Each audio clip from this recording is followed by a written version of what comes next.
கேள்வி ஒன்றாக இருந்தாலும் பதில் எப்படியா இருக்கான், ஆளுக்கு ஏற்ற மாதிரி மாறுபடும். நேரில் வந்துட்டால் என்ன பண்ணிடலாம், எல்லா கேள்வியும் கேட்டு தெளிவாக. அதுக்கு தான் சத் சங்கம். என்னுடைய நோக்கம் எல்லாம் மனிதர்கள் எல்லாம் மகிழ்ச்சியாக இருக்கணும், அவ்வளோதான். ஒருத்தர் கத்தி வச்சுக்கிறார், கத்தியில் குத்துனா செத்துருவோன்ட்டு நீங்கள் ஒரு சினிமாவில் படம் பார்த்தீங்க, ஒருத்தர் கத்தியை வச்சு குத்துனதெல்லாம் பார்த்தீங்க. இல்லை மீன் ஆஞ்சிங்க, கறியை வெட்டினீங்க, இதெல்லாம் கத்தியை வச்சுருந்து பார்த்ததுனால கத்தி வச்சுருவர் கையில் குத்திட்டாருன்னா நமக்கு என்னான்ட்டு கத்தி வச்சுருவர் பார்த்து என்ன பண்ணுறோம், நம்ம பயப்படுறோம். கரெக்டாக கற்றுக்கிறதுனால. கற்றுக்கலன்னா கத்தினா என்னன்னே தெரியாது உங்களுக்கு, அவர் எதுவும் வச்சுங்கிறாரு, அப்போ என்ன பண்ணீங்க, பயப்பட மாட்டீங்க. அது எதுவும் வச்சுக்கிறாரு போகிறாருன்ட்டு. ஆனால் இப்போ கத்தி வச்சுன்னு ஒருத்தன் சும்மா ரோட்டில் போனாவே பயப்படுறோம். காரணம் என்ன பண்ணிக்கிறான், கத்தியை கற்று வச்சுக்கிறோம். இப்போ கடந்து அப்படின்றதுனா எப்படின்னு கேட்டிங்கன்னா, கத்தியை கையால் கற்றுக்கினீங்கன்னா பயப்பட மாட்டீங்க. கத்தியை ஒருத்தர் கத்தியை எடுத்து வந்து நீட்டுவார், இன்னொருத்தர் பெரிய கத்தி வெளியேந்து எடுப்பார். உன் கத்தியோட எந்த கத்தி எவ்வளோ பெருசுன்ட்டு. என்னாச்சே, நீ எட்டி கொடுத்ததுக்குள்ளே இதுனா ஆகும், நீ கிட்ட வந்தாவே சொருகிக்கொன்ட்டு. ரெண்டு பேருமே கத்தி வச்சிடல. ஒருத்தர் துப்பாக்கி கத்தி சும்மா காட்டுறாரு, பிளாஸ்டிக் பாம்பு துப்பாக்கி. ஏன் பிளாஸ்டிக் பாம்பு துப்பாக்கின்னு உங்களுக்கு தெரியாது, ஆனால் உங்களுக்கு என்ன ஆகும், துப்பாக்கி சுடுவோன்னு தெரிஞ்சு வச்சுக்கிறீங்க, அது பிளாஸ்டிக் துப்பாக்கியானே தெரியாது. கத்தி வெட்டுன்னு தெரிஞ்சுக்கிறீங்க, அது கத்தியே இல்லை, பெயிண்ட் வச்சு வச்சுக்கிறாங்க பல பலன்னு. உங்கள் மூளைக்கு தெரியும் அது சும்மா பெயிண்ட் வச்சுக்கிறாங்கன்ட்டு. ஏன் சின்ன வயசில் நாடகம்லாம் கூத்தெல்லாம் ஆடுவாங்க பார்த்தீங்களா, வந்து நீ அந்த ராஜாலாம் போட்டு அந்த அசுர வேகெல்லாம் போட்டு வச்சுன்னு வைப்பாங்க பார்த்தீங்களா. நான் அவ்வளோ தங்கன்னு வச்சுருந்தேன். ஆல்மா போய் கூத்து வேலையில் போய் பின்னாடி போய் தூக்கி பார்த்தா அட்டை, அதில் பெயிண்ட்லாம் வச்சு கலர் கலராக போட்டு வச்சுருக்கோம். அந்த கிரீடெல்லாம் வச்சுருப்பாங்கல்ல, பார்த்துக்கிறீங்களா, தங்கம் மாதிரியே ஜொலிக்கும். தங்கம்மா ஆல்மா அட்டை குதிரை ஒன்று உட்கார வச்சுன்னு ஓட்டுன்னு வைப்பாங்க பார்த்துக்கிறீங்களா, குதிரை மட்டும் ஓட்டுன மாதிரி பின்னாடி ஸ்க்ரீன் ஓட்டுன்னு வைப்பாங்க. இந்த ராஜாவின் பார்வை ராணியின் பக்கம் தேரில் உட்கார வச்சுன்னு வைப்பாங்களே.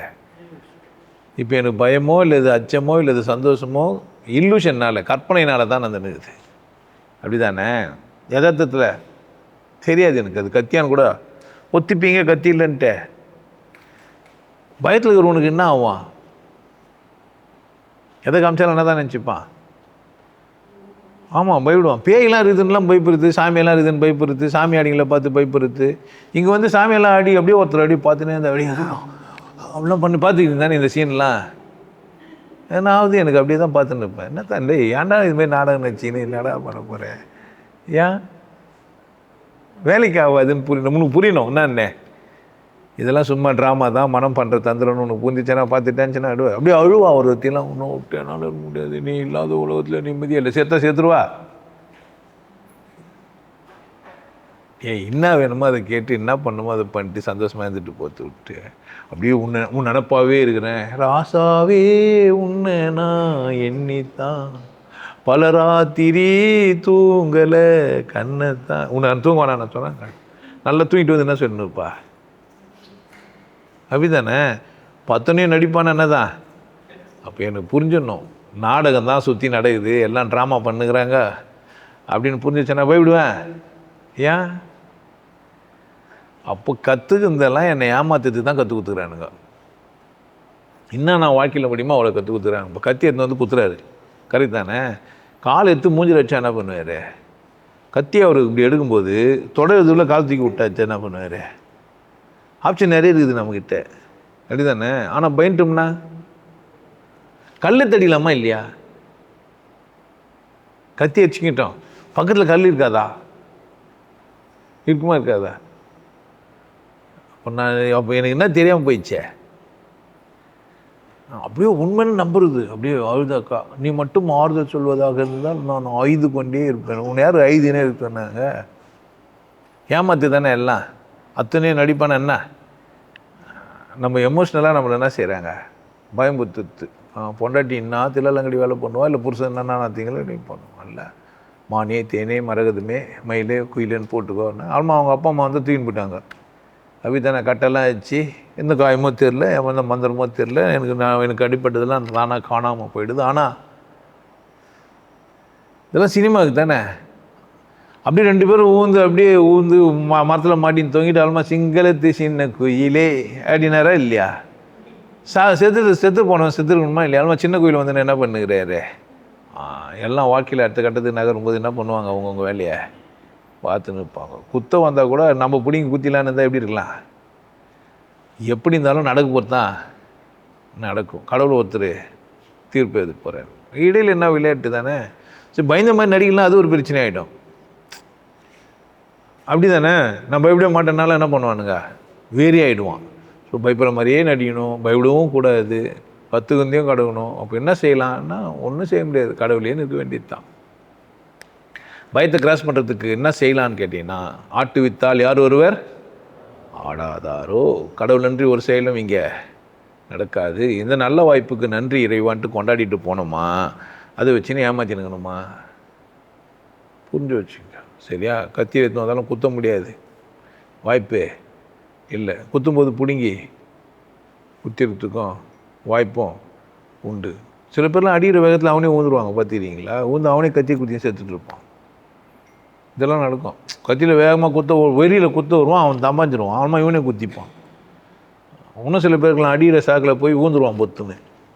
வேகமாக அடிக்கணுன்ட்டு ஃபுல் பாட்டி பாயிட்ட கொடுப்பாரு, அவர் லேசாக ஒதுக்கிட்டு வர போய் என்ன பண்ணுவார்? அவர் சில பேர் நாக்கு கச்சின்னு போவான், லேசாக தட்டுவாங்க, நாக்கு தனியாக கீழே வந்து வந்துடும். புரியுது என்ன சொல்கிறேன்ட்டு?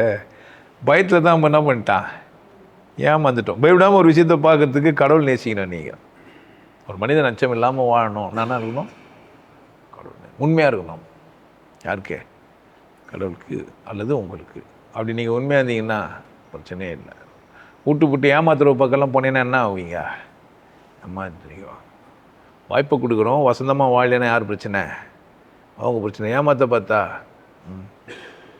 பொய்யும் பிதராட்டமாக மனுஷங்கிட்ட இயல்பாயிடுச்சு. ஏமாற்றத்தில் கெட்டிக்காரன் ஆகிட்டான். தகுடு கத்தி எல்லாராலையும் கத்தி எடுத்து குத்த முடியும்னு நீங்கள் நினைக்கிறீங்க? நிறைய பேர் கொலை பண்ண முடியாது, குஷ்டு வந்து கொலை பண்ணியிருப்பான். கண்ணை முடின்னு விட்டுருப்பானுங்க, 4-5 பேர் சேர்ந்து விட்டுருப்பான். தெளிவாக கொலை பண்ணுறதுக்கு ஆளுக்குறாங்கன்னு நினைக்கிறீங்க? கிடையவே கிடையாது. தேவை இருந்தால் தான் அது மாதிரிலாம் செய்ய முடியும். திருடுதானோ வஞ்சகம் தான். அப்போ இந்த உலகத்தில் அசிங்கம்லாம் ஏன் நடக்குது? என்ன பனிஷ்மெண்ட்டு கம்மியாகுது. பனிஷ் பண்ணுறதுக்கு சரியாக இருந்தால் தண்டிச்சா என்ன பண்ணுவாங்க? புரியுதா? ஏமாத்துக்காரங்க, தில்லலாங்கடிங்க, இந்த எமோஷ்னல் பிளாக்மெயிலர், இதெல்லாம் எதனால் படித்ததுனால. நீங்கள் வந்து லைலா மஜ்னி கதைலாம் ஃபஸ்ட்டு யார் ஏமாற்றிக்கிறீங்க? தேவதாஸ் கதையை ஃபஸ்ட்டு என்ன பண்ணுக்கிறீங்க? அப்படிலாம் ஒன்று கிடையாது. அப்படியே உண்மை காதல், அப்படியே உண்மையான ரவுடி, உண்மையாக வெட்டுறோம் இருக்குதான் நினைக்கிறீங்க? எல்லாம் சத்தமாக ஒரே கற்று தான், மூத்திரம் பெஞ்சிருவானுங்க. பெரும்பகுதி ரவுடி எப்படி போவான்னு நினைக்கிறீங்க? ஏன்? யாருன்னா வெட்டுற போகிறான், குத்தி போகிறான்னு பயத்துலேயே இருப்பான். பயத்தில் தான் அவன் ரவுடியாகவே இருப்பான். நீங்கள் என்ன நினச்சிக்கிறீங்க அவரை? இந்த மந்திரவாதி பேய் ஓட்டுறவங்களாம் யார்? பேய்க்கு பயந்தவன் தான் மந்திரவாதியாக இருப்பான். புரியுதா? அப்போ ஏமாத்துறவங்க தான் என்ன ஆகிக்கிறான்? அந்த இடத்த போய்க்கிறான். ஒருத்தன் கத்தி எடுத்து வரான்னா அவன் யாரும் நம்பலை. பேசி ஒன்று கன்வின்ஸ் பண்ண முடியாதும் கத்தி எடுத்து வந்து குத்திட்டு என்ன பண்ண போகிறான்? யாரை சாவச்சு என்ன பண்ண போகிறான்? புரியுதா? அப்போ வன்முறையை கையாளுற யாருமே யார் தான்? தெளிவற்றவர்கள் தான். வன்முறை கையாளுறான்னு பயப்படுறீங்கன்னா நீங்கள் யார்? அப்பா இப்போ தெளிந்த ஞானம் வந்தால் பயம் போயிடும், இரையச்சம் இருக்கும், உயிரச்சம் இருக்கும். அதுக்கு சமாளிக்கலாம் தானே. எப்படி டேக் பண்ணணும்னு உங்களுக்கே தெரிஞ்சிடும். சூப்பரான ஆளாயிடுவீங்க. உங்களுக்கு எல்லாருக்கும் ஒரு விஷயம் சொல்கிறேன். ஆனந்த வாழ்வு அப்படின்ற ஒரு கோர்ஸ் யூடியூப்பில் போட்டு வச்சுக்கோங்க. Happy life course. நீங்கள் மெம்பர் ஆனீங்கன்னா ஆனந்த வாழ்வு கோர்ஸை நேரடியாக நீங்கள் யூடியூப்பில் பார்க்கலாம். ஃபேமிலியாக டிவியில் போட்டு என்ன பண்ணலாம்? எல்லாரும் ஃபேமிலியாக போட்டு பார்க்கலாம். ஒருத்தர் தான் சப்ஸ்கிரைப் பண்ணீங்க, 5 பேர் 6 பேர் என்ன பண்ணலாம்? நீங்கள் அதை பார்க்கலாம். வாய்ப்பு பயன்படுத்திக்கப்பா. இறைவை உணர்வோம், இன்பத்தில் கிடைப்போம். குருசில யோகிய நாடு உன்னை நீ கொண்டாடு, கொண்டாட்டம் உனது பிறப்புரிமை. மனம் மறப்போம், மனிதம் வளர்ப்போம். நல்லா இருங்க, சிறப்பாக இருங்க, கொண்டாட்டமாக இருங்க. உங்களை நீங்கள் மதிப்பு மிகுந்தவராக மாற்றுறது உங்கள் கையில் தான் இருக்குது. நல்லா இருங்க. நான் ஒரு வாய்ப்பு என்னை பயன்படுத்திக்கலாம். நல்லது.